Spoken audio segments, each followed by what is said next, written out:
Hello friends, welcome back to my channel. हाजिर हूँ एक नई लव स्टोरी लेकर। तो चलिए वीडियो को स्टार्ट करते हैं। कहानी की शुरुआत शू के साथ होती है, जो अपनी फ्रेंड लिन के साथ बैठकर बातें कर रही होती है। लिन बोल रही होती है, तुम्हारी शादी एक रईसबंदी के साथ हुई है तो क्या हुआ है, तो वो गूंगा ही ना। तुम उसके साथ कितनी ज्यादा दुखी रहती होगी ना। वो बोलती है, तुम सही बोल रही हो, मुझे वो बंदा ना बिल्कुल भी पसंद नहीं है। और वो उसकी बहुत सारी बुराइयां करने लग जाती है। लिन से बोलती है, अब तुम गई क्योंकि मैंने तुम्हारी सारी बातें रिकॉर्ड कर ली है। तभी शो देखती है उसके पति और उसके दोनों देवरों ने भी उसकी बातें सुन ली है। इसके बाद वो शो पर चिल्लाने लग जाते हैं, अब हम तुम्हारी असलियत जान गए हैं, इसलिए अब हम तुम्हें इस नोबल में नहीं रहने देंगे।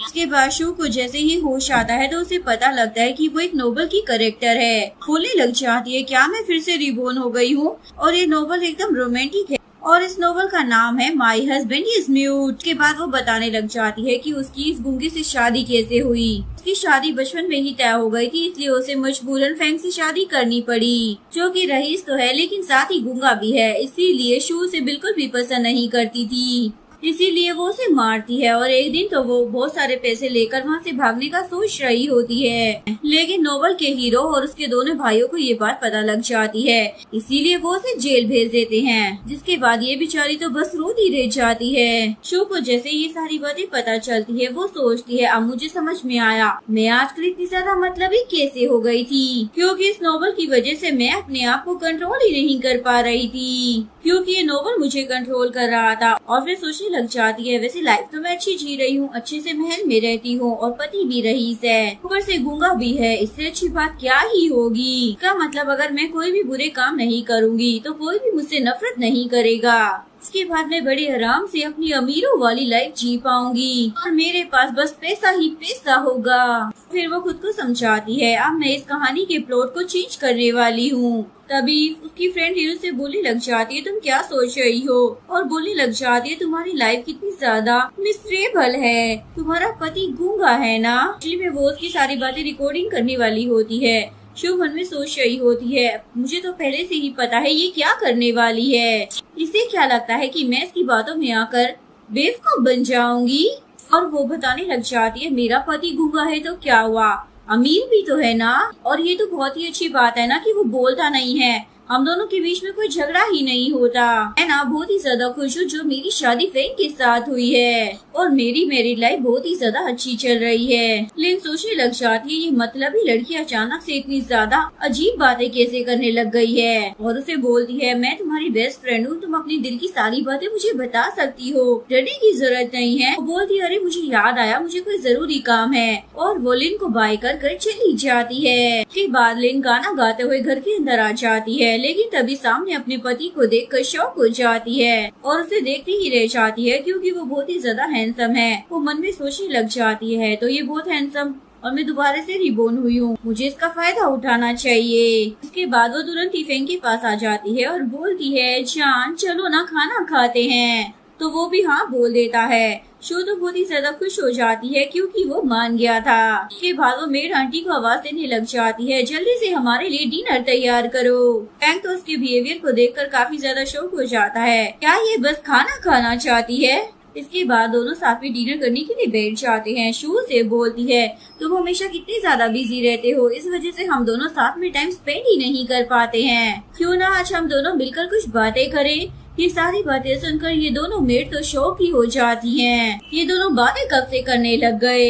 इधर शू बोल रही होती है, हम दोनों कितने दिनों बाद साथ में डिनर कर रहे हैं, शायद ही हमारा तीसरा डिनर होगा जो हम साथ में कर रहे हैं। तो फैंग उसे अपनी नोटबुक में हाँ लिख कर दे देता है। शू सोच रही होती है, मैंने इसे इतनी सारी बातें बोली और इसके पास बस जवाब में एक ही वर्ड है। बोलती, लगता है मैंने तुमसे कोई ऐसा ही सवाल पूछ लिया था जिसके जवाब में तुम्हारे पास वर्ड्स ही नहीं थे। चलो मैं तुमसे दूसरा सवाल पूछ लेती हूँ, ये बताओ तुम बिजनेस ट्रिप पर कब जाने वाले हो। फैंग जैसे ही अपना जवाब लिखने वाला होता है तो शू उसे बोलती है, मैं तुम्हें ये चीज क्लियर करना चाहती हूँ कि मैं तुम पर कोई नजर नहीं रख रही हूँ, बस बहुत ही ज्यादा क्यूरियस हो रही हूँ ये जानने के लिए कि तुम घर पर कब रहोगे। वो बोलता है, अभी मैं कहीं ट्रिप पर नहीं जा रहा हूँ। ये पढ़कर वो सोचने लग जाती है, अगर ये गूंगा नहीं होता तो कितना ज्यादा आउटस्टैंडिंग होता ना।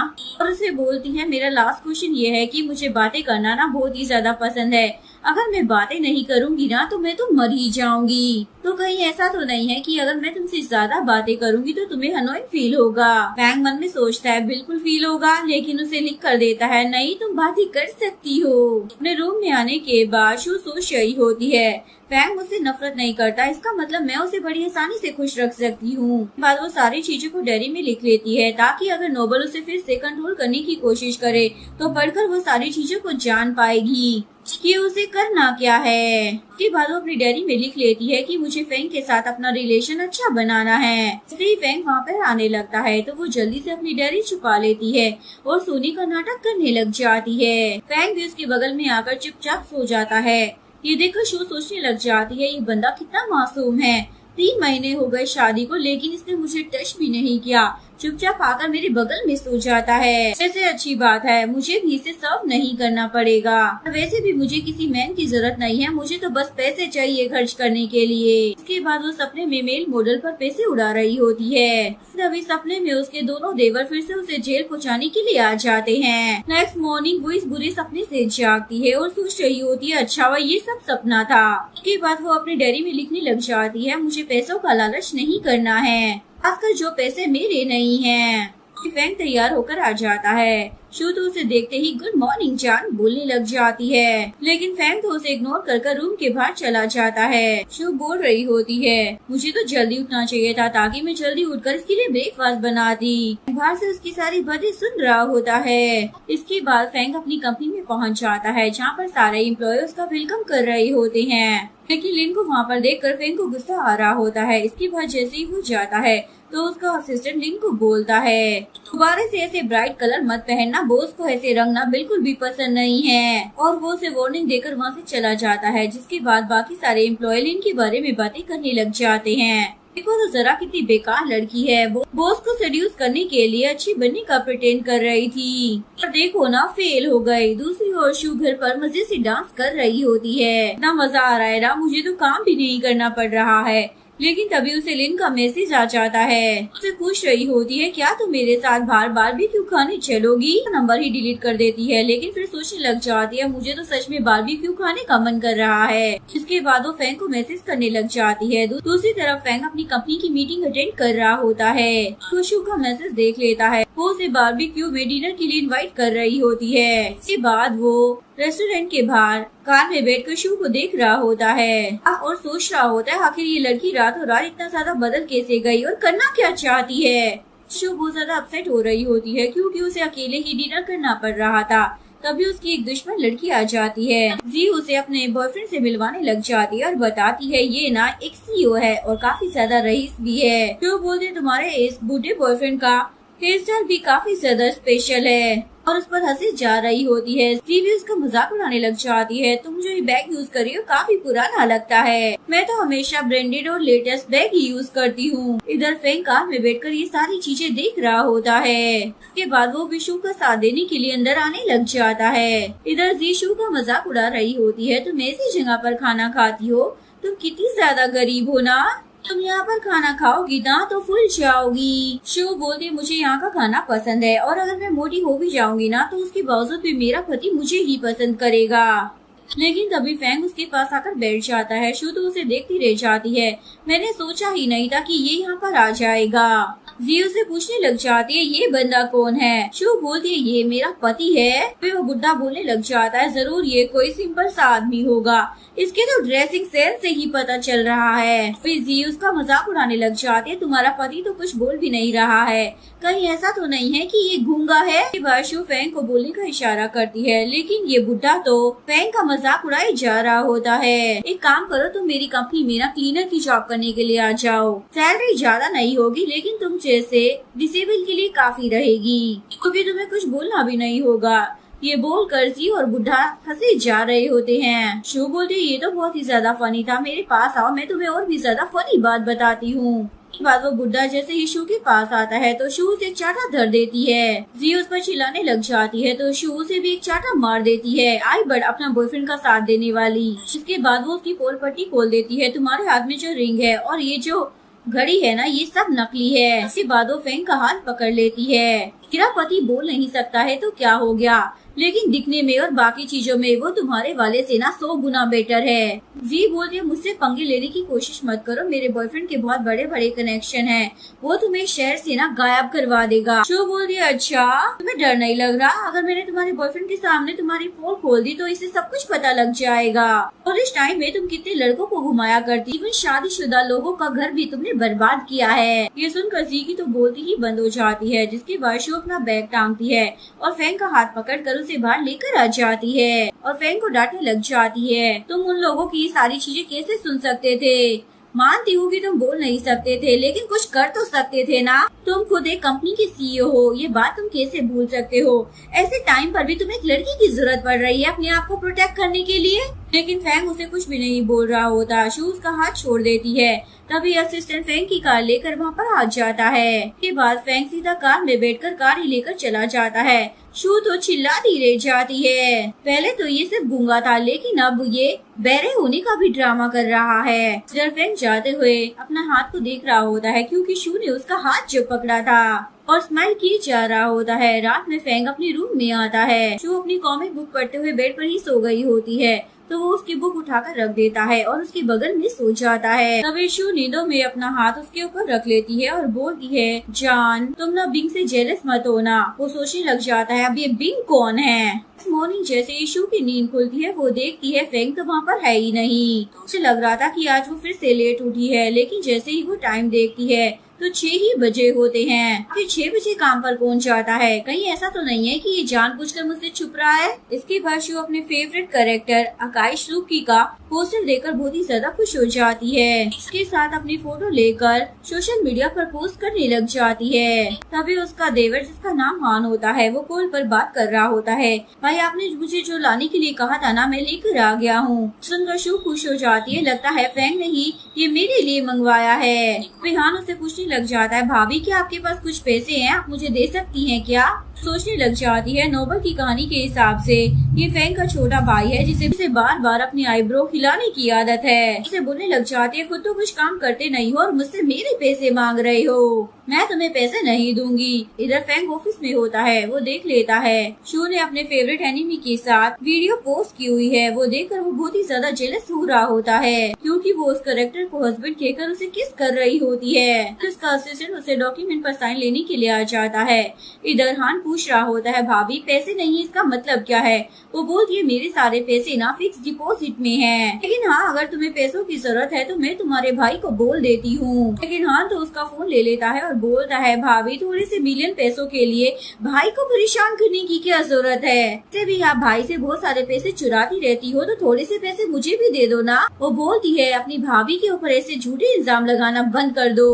हाँ अगर तुमने दोबारा से अपनी आईब्रो को हिलाया ना तो मैं पक्का तुम्हें मार डालूंगी। बोलता भाभी आप ऐसा नहीं कर पाओगी। शू तो उसकी आईब्रोज को नोचने लग जाती है। बोलता है सॉरी भाभी अब नहीं करूँगा, जिसके बाद वो उसे छोड़ देती है।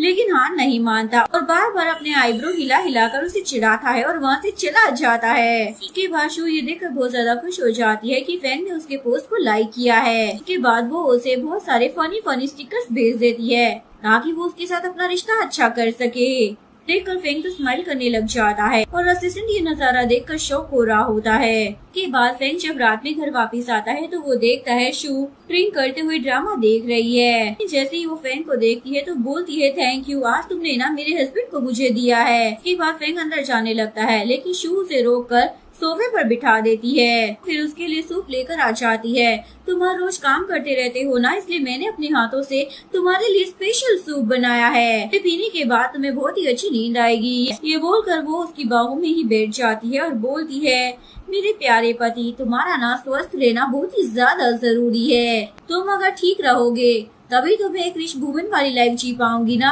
ऐसे ही वो उसे सूप पिलाने वाली होती है तो चम्मच नीचे गिर जाता है। वो तो हंसने लग जाती है, बोलती है कोई बात नहीं और सारा सूप खुद ही पी जाती है और फिर उसे किस कर सूप पिलाने लग जाती है। फैंग को तो हार्ट अटैक ही आने वाला होता है। वो जल्दी से उसे दूर हटाता है और बोलता है ये सब क्या है।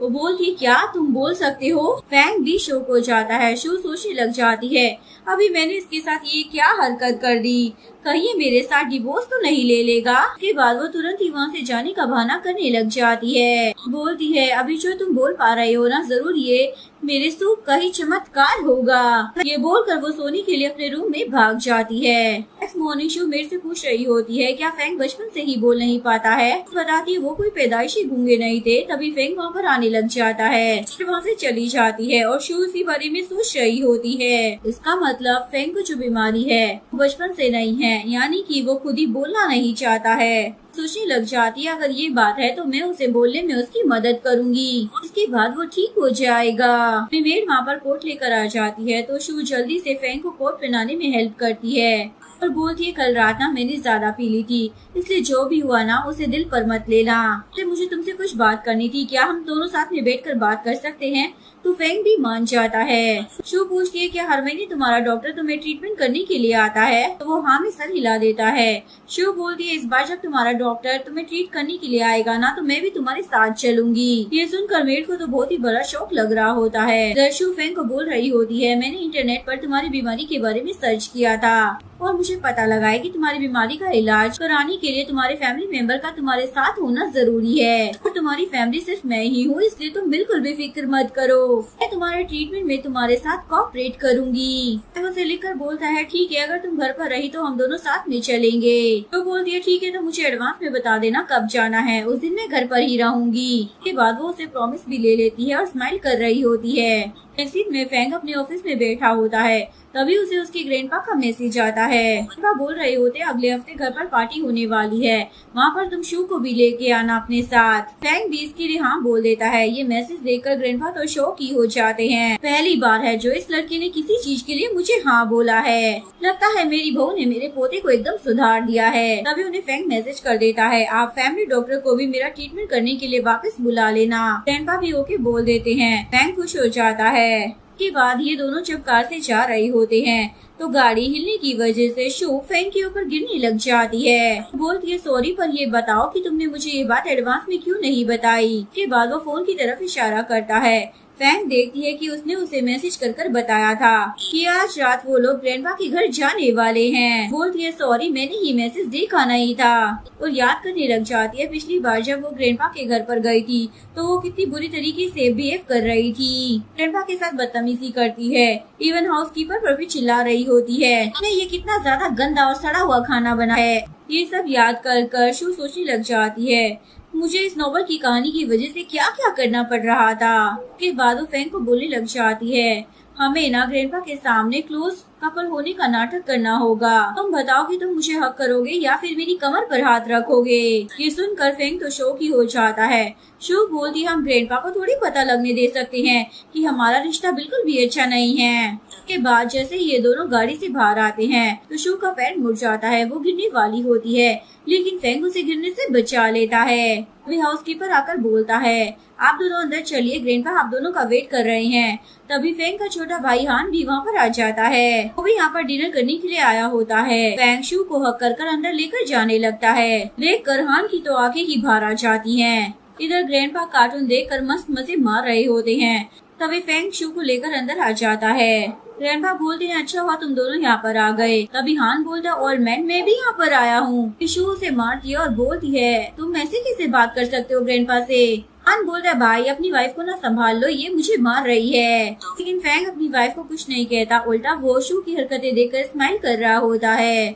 के बाद ग्रैंडपा शू को एक फोटो दिखाते हैं और बोलते हैं इसमें तुम्हारे भी ग्रैंडपा है। हम दोनों ना बहुत ही अच्छे दोस्त थे, एक बार उसने मेरी जान भी बचाई थी। हमने डिसाइड किया था कि हम दोनों बच गए तो हम अपने पोता पोती की आपस में शादी करवा देंगे। शू और फैंग ये सुनकर बहुत ही ज्यादा खुश हो रहे होते हैं। तभी वहाँ पर फैंग का दूसरा भाई चैन भी आ जाता है। हान बोलने लग जाता है पूरी फैमिली कब से तुम्हारा इंतजार कर रही है और तुम अब आए हो। ग्रैंडपा भी चैन पर चिल्लाने लग जाते हैं तुमने ये अपना क्या हुलिया बना कर रखा है, तुम दोनों भाई क्या मुझे परेशान करना बंद नहीं कर सकते। हान बोलता है ग्रैंडपा आप इसके साथ मुझे क्यों डांट रहे हैं, कम से कम मैं इसे हरे बाल वाले से तो ज्यादा ही टैलेंटेड हूँ। चैन बोलता है हाँ मुझसे ज्यादा पैसे वेस्ट करने में तुम ही टैलेंटेड हो भाई। हान बोलता लेकिन तुम तो अपने इस पैसे फालतू के सॉन्ग्स और एल्बम पर वेस्ट करते हो। हान बोलता है मेरे सॉन्ग्स को ना फालतू मत बोलना, मैं मरने और जीने पर गाना लिखता हूँ। ग्रैंडपा भी चैन को बोलने लग जाते हैं तुम्हारे तो सारे काम ही फालतू हैं। चैन बोलते ग्रैंडपा मैं ना रैपिंग करता हूँ और ये एकदम फ्री स्टाइल है। जिसके बाद चैन अपना रैप सुनाने लग जाता है। उसका रैप सुनकर ग्रैंडपा के तो कान ही फट जाते हैं और हान को भी हंसी आ रही होती है। जैसे ही चैन का रैप खत्म होता है तो शू तो बड़ी जोर की हंसने लग जाती है। कितने फनी लिरिक्स थे ना। फैंग और ग्रैंडपा तो उसे शौक होकर देख रहे होते हैं क्योंकि शू ने आज तक ऐसा बिहेव कभी नहीं किया था। के बाद शू बहाना बनाकर वॉशरूम चली जाती है। हान भी हंसते हुए बोलने लग जाता है वैसे ना भाभी एकदम सही कह रही थी। चैन बोलता भाई देख लो कैसे ये लोग मेरा मजाक उड़ा रहे हैं। इसके बाद ये लोग गाड़ी से जा रहे होते हैं। फैंग सो रहा होता है तभी शू को उसकी मोम का कॉल आ जाता है। वो उसे बोलती है तुम्हारा फैंग के साथ कैसा चल रहा है, कहीं वो तुम्हें बुली तो नहीं कर रहा है ना। वो बोलती है नहीं वो तो मुझे बहुत ही ज्यादा सपोर्ट करता है, इसलिए आप बिल्कुल भी फिक्र मत करो सब कुछ ठीक है। फैंग ने भी ये सारी बातें सुन ली होती है और वो शू को अपनी कुर्सी कवर कर देता है। वो तो बहुत ही ज्यादा खुश हो जाती है। किसी पता लग गया कि मुझे ठंड लग रही थी। चलो ये तो अच्छी बात है, हम दोनों का रिश्ता थोड़ा तो सही हो रहा है। ये बात सोचकर वो खुश हुई जा रही होती है। नेक्स्ट सीन में शू घर पर बैठकर बुक पढ़ रही होती है। तभी उसे उसके बॉस की कॉल आती है। वो उसे बताता है तुम्हें एक वैरायटी शो के शूट के लिए एक एक्टर के साथ अब्रॉड जाना होगा और कार तुम्हें कल पिक करने के लिए आ जाएगी। शू सोचती है अच्छा तो छुट्टियों के दिन खत्म और कल से काम पर लगना पड़ेगा। इसके बाद शू जैसे ही शावर लेने के लिए जा रही होती है तभी फैंग शावर लेकर बाहर आता है पर उसने टॉवल भी नहीं लिया होता और शू से इस हालत में देख लेती है। उसके बाद वो जल्दी से अपना फेस दूसरी तरफ करती है। फैंग टॉवल पहनने के बाद उसके पास आ जाता है और उसका फेस टच कर रहा होता है। शू तो अपनी आंखें बंद कर लेती है क्योंकि इसे लग रहा था कि वो उसे किस करने वाला है। इवन वो तो उसकी बॉडी को टच भी करने लग जाती है लेकिन फैंग उसे दूर कर जाने लगता है। लेकिन शू उसे रोक कर खुद ही किस कर लेती है और सोच रही होती है लगता है मुझे ही इसे सब सिखाना पड़ेगा। फैंग तो शौक हो जाता है तुम ये सब क्या कर रही थी। शू बोलती क्या बात है तुम फिर से बोले। अभी फैंग बोलता है एक बार फिर से किस करते हैं और फिर दोनों ही किस करने लग जाते हैं। नेक्स्ट डे शू अपने बिजनेस ट्रिप के लिए तैयार होकर जा ही रही होती है लेकिन तभी फैंग को बॉक्सिंग करता हुआ देखकर बहुत ज्यादा खुश हो रही होती है। उसके बाद वो घर के बाहर आ जाती है और कार उसे पिक करने के लिए पहुंच जाती है। इसमें से वो एक्टर बाहर आता है। वो बोलता है एक्चुअली मेरा ड्राइवर ने छुट्टी ले ली थी इसलिए मैं खुद ही कार ड्राइव कर आ गया। तो सोचने लग जाती है वैरायटी शो के लिए कितना अच्छा एक्टर ढूंढा गया है, ये तो सच में बहुत ही ज्यादा हैंडसम है। उसके बाद वो उसे हैंडशेक करने लग जाती है। फैंग भी ऊपर से ये नजारा देखकर जेलस हो रहा होता है। उसके बाद शू उस एक्टर के साथ जा रही होती है लेकिन तभी उस एक्टर के बहुत सारे फैंस वहाँ पर आ जाते हैं। उसके बाद इन लोगों की न्यूज बन जाती है। उस न्यूज को फैंग ऑफिस में बैठकर देख रहा होता है और जल भून रहा था। शो शॉपिंग करते हुए फैंग को फोटो भेजती है और उसे पूछती है क्या मैं तुम्हारे लिए भी कुछ लेकर आऊं। फैंग देखता है फोटो में उसके साथ वो एक्टर भी है जिसे देखकर उसे गुस्सा आ जाता है इसलिए वो मैसेज कर देता है तुम्हें जो करना है वो करो। शो सोचती है ये क्या चल रहा है, बिजनेस ट्रिप पर आने से पहले तो सब कुछ ठीक था तो अब अचानक से इसे क्या हो गया है। इसके बाद शो जब बिजनेस ट्रिप से वापस आ जाती है तो वो अपने सारे कलीग्स के लिए गिफ्ट भी लेकर आई होती है। सभी एम्प्लॉइज के साथ मजाक करने लग जाते हैं तुम जल्दी वापस आ गई हो, लगता है तुम्हारा पति तुम्हारा इंतजार नहीं कर पा रहा होगा। ये सुनकर वो बहुत ही ज्यादा खुश हो रही होती है। के बाद जैसे इशू घर पर आती है तो उसे पता चलता है फैंग का फैमिली डॉक्टर उसका इलाज करने के लिए आया हुआ है। डॉक्टर उसका इलाज शुरू करता है तो फैंग को तो बहुत ही ज्यादा पेन होने लग जाता है। उसके चक्कर आ रहे होते हैं तो शू जल्दी से उसका हाथ पकड़ लेती है। वो बोलती है फिक्र मत करो मैं हूँ तुम्हारे साथ यहाँ पर। जिसके बाद वो शांत हो जाता है। उसके बाद डॉक्टर शू को बाहर बात करने के लिए लेकर आ जाता है और उसे बताता है फैंग की कंडीशन अब धीरे धीरे ठीक हो रही है, जल्द ही बोल भी पाएगा। ये सुनकर शू तो बहुत ही ज्यादा खुश हो जाती है। डॉक्टर उसे बताता है मूड स्विंग के टाइम पर फैंग थोड़ा थोड़ा बोल पाएगा। के बाद शू उसी बारे में सोचने लग जाती है। फैंग उनकी बातें सुनने की कोशिश करता है तभी शू उसे देखने लग जाती है। नेक्स्ट डे फैंग अपने ऑफिस में होता है। वो अपने असिस्टेंट को एक फ्रेंच डिनर का अरेंजमेंट करने के लिए बोल देता है। शू को मैसेज कर पूछता है क्या तुम मेरे साथ फ्रेंच डिनर करने के लिए चलोगी। वो तो तुरंत ही मान जाती है। ये वैसा ही डिनर है ना जैसे टीवी ड्रामा में होता है जिसमें बहुत ही ज्यादा सर धज कर जाते हैं। इधर फैंग जैसे ही अपने केबिन से बाहर निकलता है तो वो अपने दो एम्प्लॉय को बातें करते हुए सुन लेता है। वो लोग उस फेमस एक्टर और शू के साथ वाली फोटो के बारे में बातें कर रहे होते हैं। उन दोनों की जोड़ी कितनी अच्छी लग रही थी ना। ये सुनकर फेंग तो बहुत ही ज्यादा जल बुझ जाता है। उसके बाद रात में शू जब घर पर होती है तो उसे उसी एक्टर की कॉल आ जाती है। उसे बता रहा होता है हम लोगों का शो काफी ज्यादा हिट हो गया है, इवन बोनस भी मिल रहा है। शू उसकी बातें सुनकर काफी ज्यादा खुश हो रही होती है। इन दोनों की ऐसी बातें सुनकर फेंग तो फिर से जेलस होने लग जाता है। वो गुस्से में फ्रिज से पानी पीने के लिए चला जाता है, लेकिन जैसे ही मेड उसे ऐसे देखती है तो वो उसे भूत समझकर चिल्लाने लग जाती है। इधर शू तो कॉल पर बात करने के बाद फेंग को देखती भी नहीं है, सीधा जाकर सो जाती है। उसके सोने के बाद फेंग भी वहाँ पर आकर सो जाता है। नेक्स्ट मॉर्निंग जैसे ही वो उठती है वो देखती है फेंग तो उसे कसकर हक कर सो रहा है। नेक्स्ट डे वो डिनर पार्टी में जाने के लिए तैयार होकर आ जाती है और उसे बोलती है मैं पहली बार तुम्हारे साथ जा रही हूँ ना, ये ड्रेस मैंने खरीदी है, क्या ये मुझ पर अच्छी लग रही है। फेंग तो उसे देखता ही रह जाता है। इसके बाद ये लोग जब पार्टी में पहुंचते हैं तो एक बंदा बाहर उनका वेलकम करने के लिए आता है और वो फेंग को बोलने लग जाता है तुम्हारी वाइफ तो सच में बहुत ही ज्यादा खूबसूरत है। इसके बाद जैसे ये दोनों साथ में पार्टी में एंटर करते हैं तो सभी लोग इन्हीं लोगों को देख रहे होते हैं और बोल रहे होते हैं फेंग तो ऐसी पार्टी से अटेंड ही नहीं करता था, तो आज वो यहाँ पर कैसे आ गया और ये लड़की उसके साथ कौन है। शू को तो काफी ज्यादा ऑकवर्ड लग रहा होता है क्योंकि सभी लोग उसे ही देख रहे होते हैं। इसके बाद वो वॉशरूम का बहाना कर वहाँ से चली जाती है। इसके बाद जैसे ही वो वॉशरूम से बाहर आती है तो वो देखती है यहाँ पर जो भी गेस्ट है वो सभी फ्रेंच भाषा में बात कर रहे हैं। शू को भी फ्रेंच आती थी इसलिए वो उन लोगों की सारी बातें समझ रही होती है। एक्चुअली में ये सभी लोग फेंग का मजाक उड़ा रहे होते हैं। फेंग इतनी बड़ी कंपनी का सीईओ है तो क्या हुआ है, तो गूंगा ही ना, नहीं किसने उसे इतनी बड़ी पोजीशन दे दी, वो तो इस पोजीशन की लायक ही नहीं है। ये सब सुनकर शू को बहुत ही ज्यादा गुस्सा आता है और फ्रेंच में उन लोगों पर चिल्लाने लग जाती है। ये सभी लोग तो शॉक हो जाते हैं, क्या फेंग की वाइफ को फ्रेंच आती है, अब तो हम गए काम से। फिर फेंग भी वहाँ पर पहुँच जाता है जिसके बाद ये सारे लोग फेंग और शू से माफी मांगने लग जाते हैं। फेंग शू का हाथ पकड़कर उसे वहाँ से बाहर लेकर आ जाता है। तो बोलती है क्या तुमने भी उन लोगों की बातें समझ ली है, वो लोग बस ऐसे ही बकवास कर रहे थे, तुम्हें उनकी बातों पर ध्यान देने की कोई जरूरत नहीं है, रुको जरा मैं उनकी धुलाई कर आती हूँ। लेकिन फेंग उसे रोकता है तो शू तो खुश हो जाती तुम फिर से बोले। फेंग उसे लिख कर बताता है तुम्हें उन जैसे लोगों पर अपना टाइम वेस्ट करने की कोई जरूरत नहीं है। शू बोलती ये सब छोड़ो, ये बताओ अभी तो तुम मुंह से बोल रहे थे तो अब लिख कर क्यों बात कर रहे हो। फेंग उसे लिखकर बताता है ऐसा नहीं है कि मैं बोल नहीं सकता हूँ, मैं बस बोलना ही नहीं चाहता हूँ। शू बोलती है इसका मतलब इतने टाइम से तुम मेरे साथ मजाक कर रहे थे, अगर तुम बोल सकते हो तो तुम मुझसे बात क्यों नहीं कर रहे हो। फेंग लिखकर बताता है इतना इजी भी नहीं है बोलना। शू से पूछती है तो अभी तुम बात कैसे कर रहे थे, क्या तुम सडनली ऐसे बोल लेते हो। तभी शू को डॉक्टर की बात याद आती है, जब फेंग का मूड स्विंग होगा तो शायद वो थोड़ा सा बोल पाएगा। फेंग भी मन में सोच रहा होता है जब भी किसी परेशानी में होती है तभी मैं बोल पाता हूँ। तो बहुत ही ज्यादा खुश हो रही होती है, कोई बात नहीं, कम से कम तुम थोड़ा थोड़ा तो बोल ही पा रही हो ना। मुझे ना तुम्हारी आवाज सुनकर ना बहुत ही ज्यादा अच्छा लगा। आज तक मैंने जितनी भी लड़कों की आवाज सुनी है ना तुम्हारी आवाज सबसे बेस्ट है। फेंग तो स्माइल करने लग जाता है। शू बोली हाँ बिल्कुल इसी तरीके से हमेशा ऐसे स्माइल करते रहा करो। और फिर मन में सोचने लग जाती है जितना ज्यादा ये स्माइल कर रहा है ना उतना ही ज्यादा हैंडसम भी लग रहा है। और उससे पूछती है वैसे मेरे पेरेंट्स तुम्हारे साथ डिनर करना चाहते हैं, ये बताओ तुम्हारे पास फ्री टाइम कब है। फेंग लिखने लग जाता है। तभी शू को फिर से उसी एक्टर की कॉल आ जाती है इसलिए वो उससे बात करने लग जाती है। फेंग तो फिर से जेलस हो रहा होता है। कॉल रखने के बाद शू उसके पास आती है और बोलती है क्या मैंने तुम्हें डिस्टर्ब कर दिया। फेंग उसे लिखकर बताता है कि ग्रैंडपा तुमसे मिलना चाहते हैं। ग्रैंडपा उन दोनों को अपने घर पर फिशिंग करने के लिए बुला रहे होते हैं। तो बोलती है ठीक है हम चलेंगे, लेकिन फिलहाल हम घर चलकर सोते हैं, मुझे नींद आ रही है। रात में शू सपना देख रही होती है कि वो एक डॉग के साथ खेल रही है।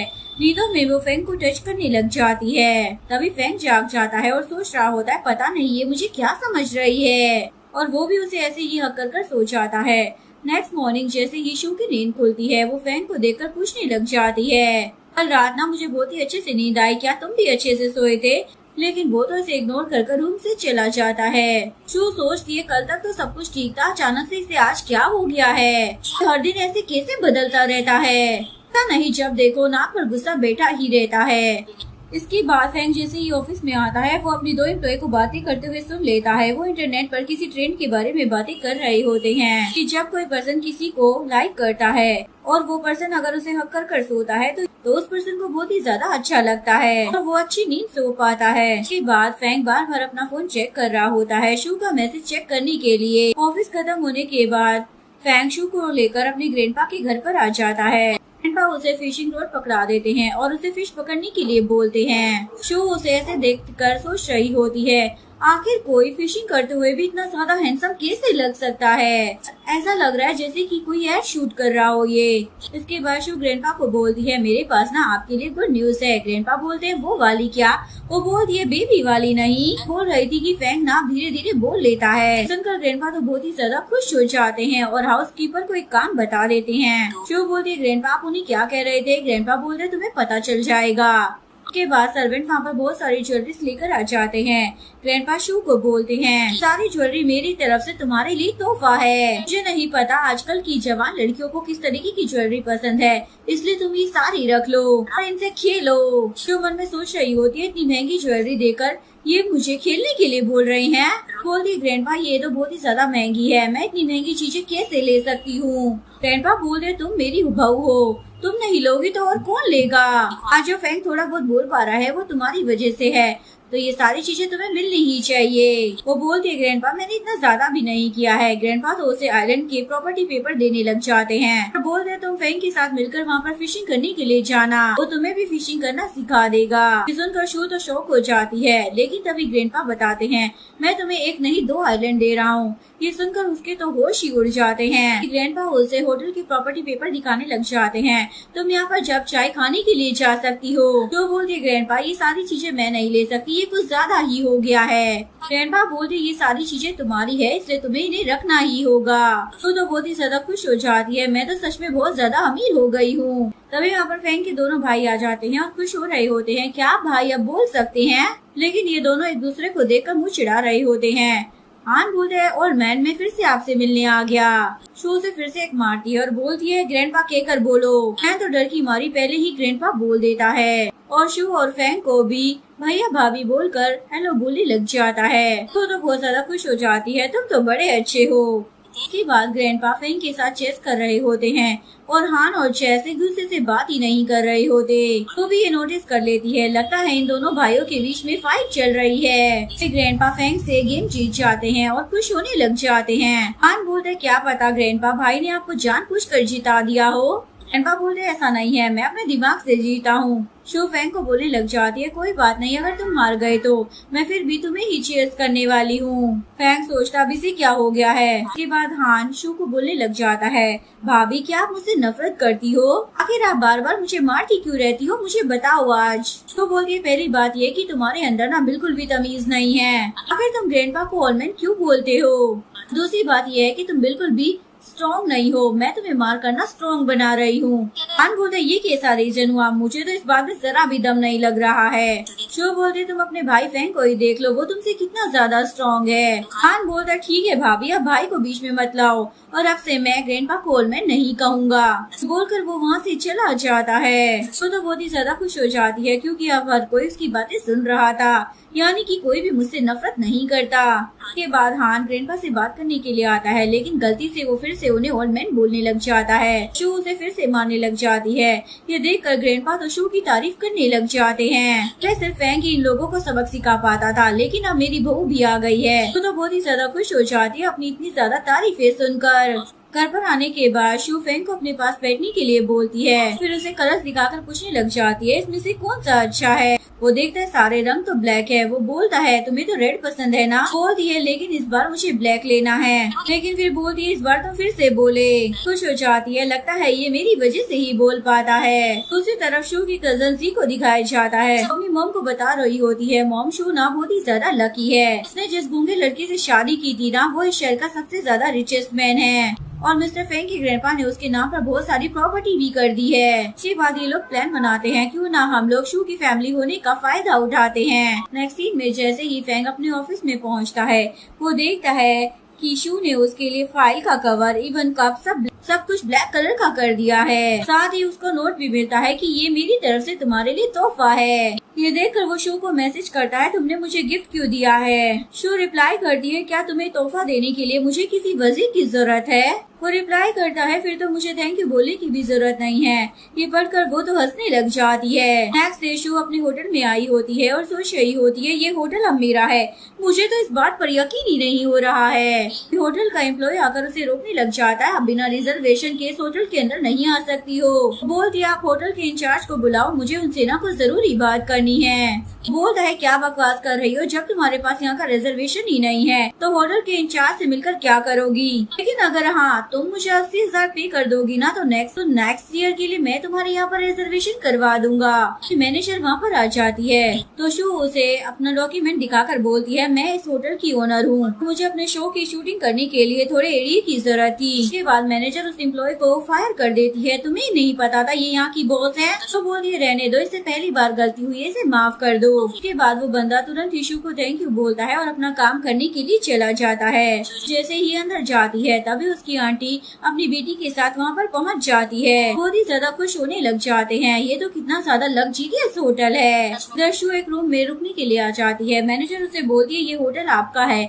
आप जहाँ चाहे वहाँ शूटिंग कर सकती हैं, हम लोग वहाँ के लोगों को हटा देंगे। शू बोलती नहीं, मैं बिजनेस खराब नहीं करना चाहती हूँ, अभी एरिया क्लियर है ना, आप मुझे वो बता दो। तो मैनेजर उसे बताने लग जाती है। तो बोलती ठीक है, तो तुम अपना काम करने जाओ, मैं बाकी की चीजें देख लूंगी। उसके बाद वो लेट जाती है, लेकिन तभी उसके माइंड में नोबल की चीजें आने लग जाती हैं। उसे याद आता है कि जल्दी हान और चैन दोनों के बीच में लड़ाई होने वाली है, भी एक लड़की की वजह से। तो बोलती नहीं, मैं उन दोनों का झगड़ा नहीं होने दे सकती, मुझे इस झगड़े को रोकना ही होगा। उसके बाद शो जैसे ही वहाँ से बाहर जाने लगती है तभी उसकी आंटी और कजन उसे देख लेते हैं। बोलती है, जी बोलती, कितना बड़ा इत्तेफाक है, तुम भी हमें यहाँ पर मिल गई। फिर शो फैंक को मैसेज कर बोलती है, क्या तुम मेरी हेल्प करने के लिए यहाँ पर आ सकते हो। इधर फैंक अपने ऑफिस में होता है और वो अपने असिस्टेंट को बार बार उसी मग में पानी लाने के लिए बोल रहा होता है। असिस्टेंट बोलता है, बॉस आज आपको क्या हो गया है, पूरे 6 टाइम पानी पी चुके हैं। तभी फैंक शो का मैसेज देखता है, उसे बोल रही होती है, मुझे कुछ कपड़े चाहिए हैं, मैं यहाँ पर एक दिन के लिए होटल में रुकने वाली हूँ, लेकिन मैं कपड़े लाना ही भूल गई, तो क्या तुम घर जाकर ला सकते हो। उसके बाद फैंक तुरंत ही जाने के लिए निकल जाता है।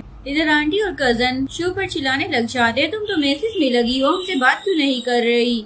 लेकिन शो तो उनको इग्नोर कर चली जाती है। इधर फैंक घर पर आ जाता है और शू के बताए हुए कपड़े ले ही रहा होता है। अभी वहाँ पर मेड आ जाती है और सोच रही होती है, इस टाइम पर बॉस और मैडम दोनों ही बाहर हैं, तो घर में कौन है। और वो चोर समझकर पोछा लेकर आ जाती है मारने के लिए और बोलती है, बॉस अच्छा तो आप यहाँ पर है। लेकिन फैन तो उन कपड़ों को ढूंढ ही नहीं पाता जो शू ने उसे बोले होते हैं। शू सोचती है, लगता है मैंने इसे कुछ ज्यादा ही मुश्किल काम दे दिया है। इसके बाद वो हान को बुलाती है। हान उसे बोलता है, बताओ भाभी आपको मुझसे क्या काम है। वो पूछती है, तुम किसके साथ आए हो। वो बोलता है, अपने फ्रेंड के साथ। वो पूछती है, अब तुम कहाँ जाने वाले हो। बोलता, हाँ मुझे थोड़ी देर बाद जाना है। वो बोलती है, एक काम करो, तुम होटल में रुक जाओ, जब तक मैं तुम्हें नहीं बोलती तुम यहाँ से कहीं मत जाना।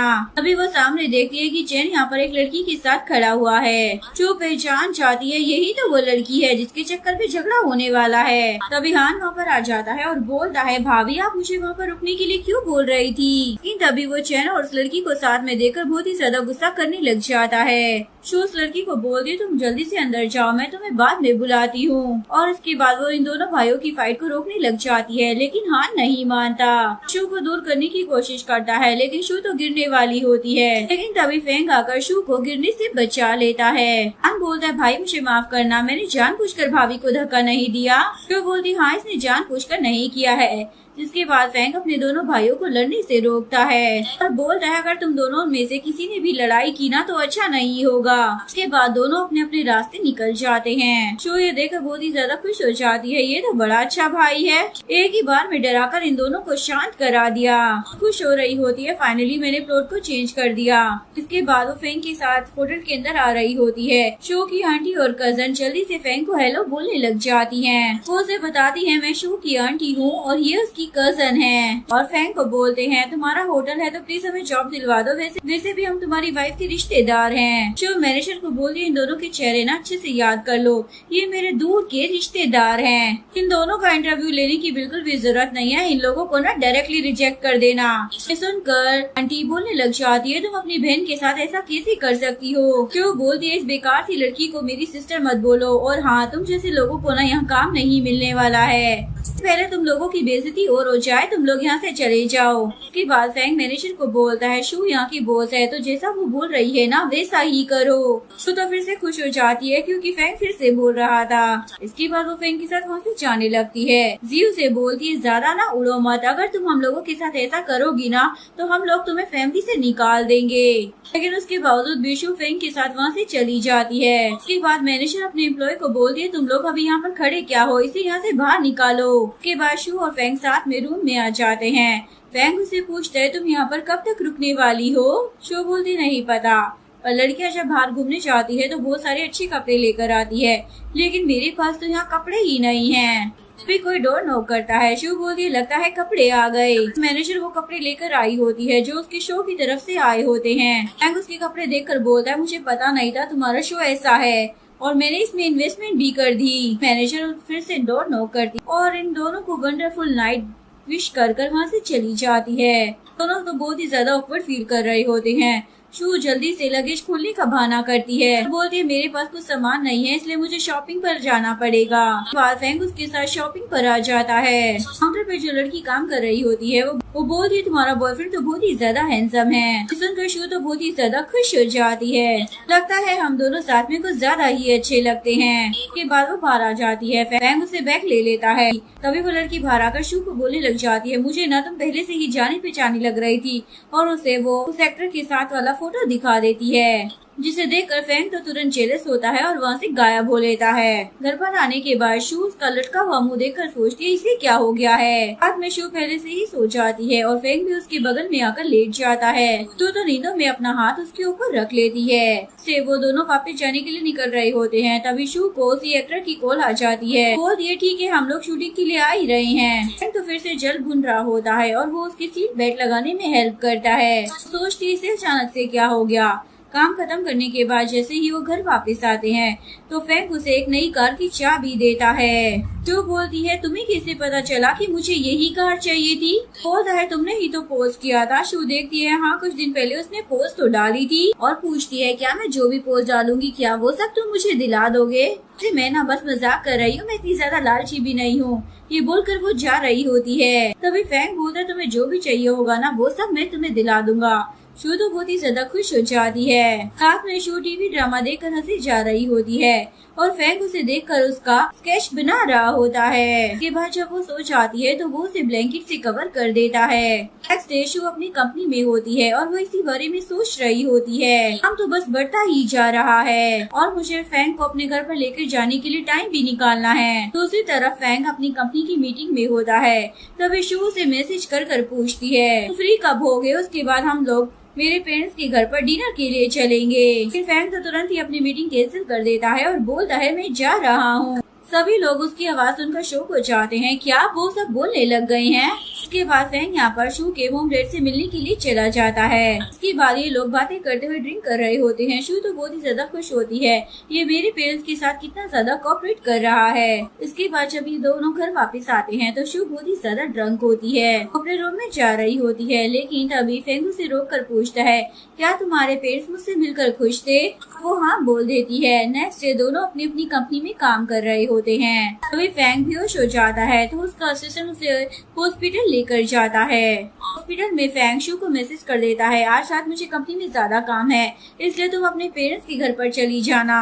के बाद शू उसकी बात मानकर अपने मोम डैड के घर पर आ जाती है। घर पर आने के बाद मोम उसे बोल रही होती है क्या फैंग ने तुम्हें अपने पास के बारे में बताया। वो बोल क्यों नहीं सकता, उसे क्या बीमारी है। शू मना कर देती है अभी तक तो नहीं बताया। मॉम बोलती है तुम्हें उससे पूछना चाहिए, आखिर तुम उसकी वाइफ हो। अभी शू को फैंग के असिस्टेंट की कॉल आ जाती है।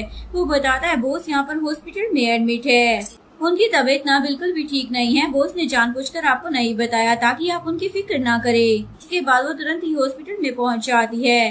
फैंग उस पर गुस्सा करने लग जाता है, बारिश में भीगते हुए आने की क्या जरूरत थी। तो उससे पूछने लग जाती है, ये बताओ तुम्हें क्या हुआ है, तुम यहाँ पर हॉस्पिटल में क्यों हो। फैंग बोलता है, चिंता मत करो, अब मैं बिल्कुल ठीक हूँ। शू से उसके पास के बारे में पूछने लग जाती है, तुम्हें ये बीमारी कैसे हुई। फैंग बोलता है, ठीक है, डिस्चार्ज होने के बाद मैं तुम्हें बताऊंगा। घर आने के बाद फैंग उसे बताता है, जब मैं 6 साल का था ना, तो मेरे मॉम डैड का कार एक्सीडेंट हो गया था। वो दोनों साथ में नदी में गिर गए थे और मैं वहाँ पर हेल्प के लिए आवाज लगा रहा था, लेकिन कोई भी उनकी हेल्प करने के लिए नहीं आ पाया, जिस वजह से मेरे मॉम डैड की डेथ हो गई। इसी के बाद मुझे ये ट्रॉमा हो गया था। शो बोलती है, चिंता करने की जरूरत नहीं, अब मैं तुम्हारे साथ हूँ, सब कुछ ठीक हो जाएगा। सीन में शो फिर से अपने काम पर लग जाती है और उसका शो काफी ज्यादा हिट जा रहा होता है। इवन वो अपने उस एक्टर के साथ डिनर पर भी गई होती है। उनको पता चल जाता है वो एक्टर उसकी वाइफ को प्रपोज करने वाला है, इसलिए वो भी वहाँ पर पहुँच जाता है। वो शो का हाथ पकड़कर उसे अपने साथ घर लेकर आ जाता है। शो से पूछने लग जाती है, आखिर हो क्या गया है। फैंग तो उसे किस करने लग जाता है। शो बोलती है, आज मुझे ना मेरे उस एक्टर फ्रेंड ने प्रपोज कर दिया था, मुझे तो पता ही नहीं था कि वो मुझे लाइक करता है, लेकिन मैंने उसे रिजेक्ट कर दिया है। ये सुनकर फैंग तो बहुत ही ज्यादा खुश हो जाता है और यहीं पर इस कहानी का डी एंड हो जाता है। अगर आपको वीडियो अच्छी लगी हो तो प्लीज वीडियो को लाइक करें, चैनल को सब्सक्राइब करें, न्यू अपडेट्स के लिए बेल आइकन का बटन प्रेस करें। मिलते हैं नेक्स्ट वीडियो के साथ, तब तक के लिए सारांगे, बाय बाय।